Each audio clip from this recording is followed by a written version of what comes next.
Greetings, my friends. Thank you for watching this video, and if you would be so kind, please subscribe if you like what you see. Help our channel to keep growing and keep fighting the war to save pop culture. Together, we can end this destructive conflict and bring order to the galaxy. Enjoy, and thanks. Greetings, my friends. I am Dictor Van Doomcock, the future ruler of Earth, and I come to you today with proof that yet again, Doomcock was right. I have been reporting for years now on the Lucasfilm Civil War, and though some fools doubted and mocked me, I come to you today with undeniable proof that not only was the Lucasfilm Civil War real all along, it is now over, and Kathleen Kennedy lost.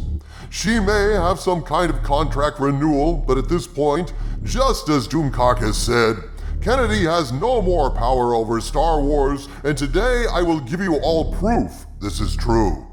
So you've got the goods at last, eh? That's what some people just don't get. You're playing the long game, Doomcock, and you're reporting on long-term trends that take years to resolve. Just so, Harvey Cthulhu.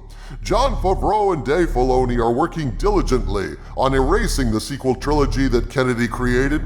They're fully aware of how badly Kennedy hurt Star Wars, and they have a plan to erase the sequel trilogy, banish it to the realm of Star Wars legends, and forget about it. But this plan is being implemented across multiple series, including Ahsoka, and this plan is going to take years to finish. That said, now that Kennedy is out of power with regard to Star Wars, we're finally getting proof that the Lucasfilm Civil War was not only real, it was pretty vicious.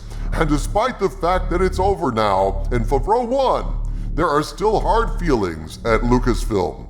Last year I reported that Kennedy had gotten some form of contract extension. No one knows how long that extension was for or the extent of that extension. Is she still president of Lucasfilm? Is she some kind of contractor as she continues executive producing Indiana Jones 5? We just don't know because Disney still, to this day, has issued no press release or announcement confirming or denying Kennedy's status. One of your brilliant live stream chat members called her Schrodinger's cat, spelled with a K. Kathleen Kennedy is in a box, and until that box is opened, her contract exists in a superposition quantum state of renewal and non-renewal. Until we open that box and collapse the probability cloud to one outcome or the other, Kathleen Kennedy's fate has not been decided. Working with WDW Pro over at thatparkplace.com, I broke the story that Kathleen Kennedy's contract had been renewed last year during a Friday Night Frolics episode, and the reaction among fans was revulsion and rage. A reaction that Disney surely anticipated, which has to be the reason why they haven't announced Kennedy's contract renewal. They don't want that backlash. And that also means they don't really want Kennedy at all. But either she's got something on them, or the financial situation is such at the moment that they can't really find a replacement for her, because the Star Wars brand has become toxic under her mismanagement, and no one wants to come in and clean up her horrible mess. But that said, the fans are pissed as hell. They're abandoning the franchise, and it makes sense that Favreau and Filoni would want to send a clear signal to fans that Kathleen Kennedy may not be gone, but her power over Star Wars is absolutely finished. Are you saying, Doomcock, that like the old joke where the guy opens up the fortune cookie and the paper says, "Help, I'm being held prisoner in a Chinese fortune cookie factory," that there's some kind of secret signal inside Boba Fett that confirms everything you've been saying? Exactly correct, Harvey. There are secret signals that are cryptic, and there are secret signals that are blatant and undeniable, and this particular signal is the latter. There's just no way around it, folks. This particular signal is clear as a bell.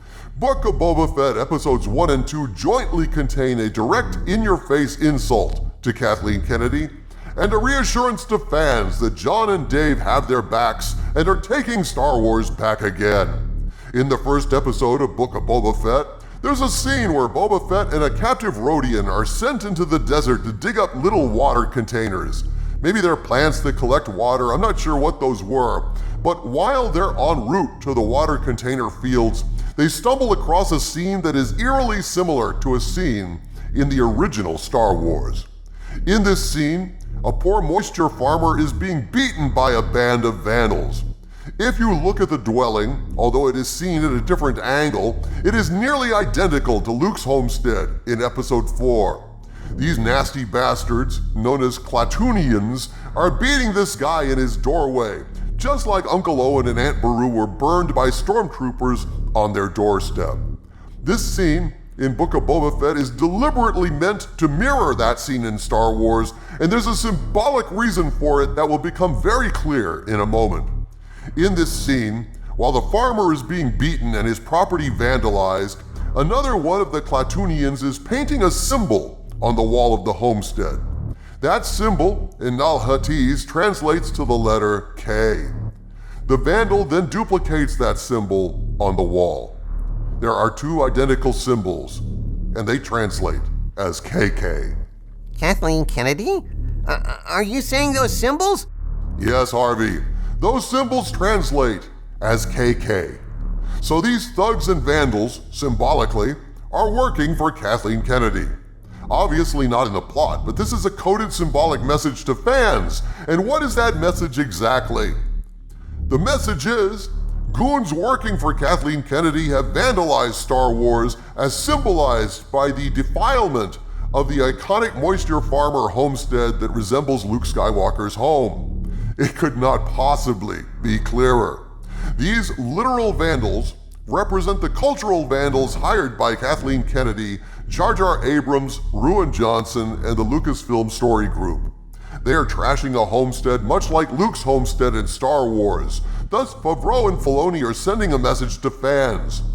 We know and acknowledge that Kathleen Kennedy has trashed Star Wars. This is a blatant repudiation of Kathleen Kennedy, man. I mean, this is an in-your-face insult to her, straight from the heart of Lucasfilm. Remember when we saw that shot of Luke in the Lucasfilm workers' cubicle where Luke was crossed out? This is like that, only 10 times worse, since it's in public. Yep. Most Star Wars fans didn't notice it, but once you understand the translation, it's impossible to ignore.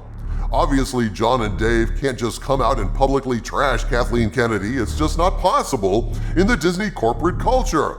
But they planted this message in the first episode, a message to fans that regardless of Kennedy's contract status, they acknowledge that Kennedy has damaged Star Wars. But even more, there's a second part to this message that's even better, and that part tells us that Favreau and Filoni are taking Star Wars back for fans. How so?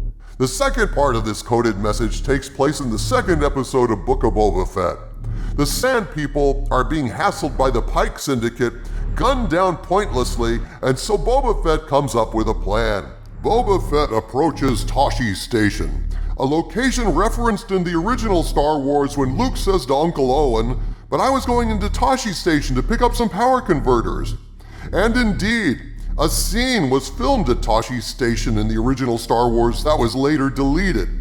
In that scene, we met two of Luke's friends, well, in a very deep cut that reveals just how much Favreau and Filoni love the original Star Wars.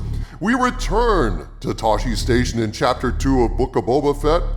Boba Fett returns to Tosche Station where these same Klatooinians are bullying Luke's old friends. Yet again, symbolically, Kennedy's goons are bullying and assaulting the original Star Wars. We can tell they're the same bunch of vandals from Episode 1 because their distinctive speeder bikes are parked outside the bar. Boba Fett goes in there and kicks their asses. Straight up kicks their asses. And what is the symbolic message here? Kathleen Kennedy may have vandalized Star Wars, set the franchise on fire, and tagged it with her name. But Lucasfilm loyalists, symbolized by the original Star Wars character Boba Fett, are purging Lucasfilm of Kennedy's hired goons and are taking Star Wars back. Holy shit. Doomcock was right. Doomcock was right all along. If they had simply scrawled 1K on that wall, I think this could be open to interpretation. But those goons put 2 Ks on that wall. K. That was no accident. That was a message. And thus, we can all rest assured that the Lucasfilm Civil War is over, Kennedy's woke legions lost, and Favreau and Filoni are moving forward to erase the sequel trilogy. All as I have foreseen it. Because let's face it, folks, if Kennedy was in power, no one would want to risk getting fired if somebody decoded that message. She's out, folks. By hook or by crook, whether contractually or not, Kathleen Kennedy has no more power at Lucasfilm. So suck on that, all you doubters and insulters of Doomcock out there. Doomcock was right, once again. From the center of the earth, this is Dictor Van Doomcock bidding you all, my friends, stay angry.